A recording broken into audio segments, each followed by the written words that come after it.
ایک غلط فہمی جو شاید آپ کو بھی ہو۔ میں ایک شخص تھا جسے جریان مزی کی شکایت تھی، تو میں نے یعنی اپنے شاگرد مقداد کو حکم دیا کہ وہ رسول اللہ صلی اللہ علیہ وآلہ وسلم سے دریافت کرے، اور انہوں نے آپ صلی اللہ علیہ وآلہ وسلم سے اس بارے میں پوچھا۔ آپ صلی اللہ علیہ وآلہ وسلم نے فرمایا کہ اس یعنی مرض میں غسل نہیں ہے، ہاں وضو فرض ہے۔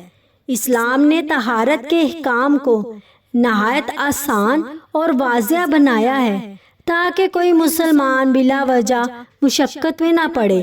بعض اوقات مزی خارج ہونے کی صورت میں لوگ یہ سمجھتے ہیں کہ غسل کرنا ضروری ہے، لیکن نبی کریم صلی اللہ علیہ وآلہ وسلم نے اس مسئلے کی صحیح رہنمائی عطا فرمائی۔ آپ صلی اللہ علیہ وآلہ وسلم نے واضح فرمایا کہ منی نکلنے سے غسل فرض نہیں بلکہ صرف وضو کرنا کافی ہے۔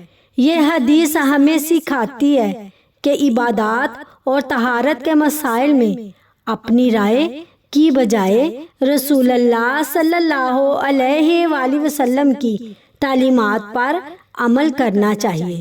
جب ہم دین کو صحیح علم اور صحیح حدیث کی روشنی میں سمجھتے ہیں تو ہماری عبادات بھی درست ہوتی ہے اور اللہ تعالیٰ کی رضا حاصل کرنے کا راستہ بھی آسان ہو جاتا ہے۔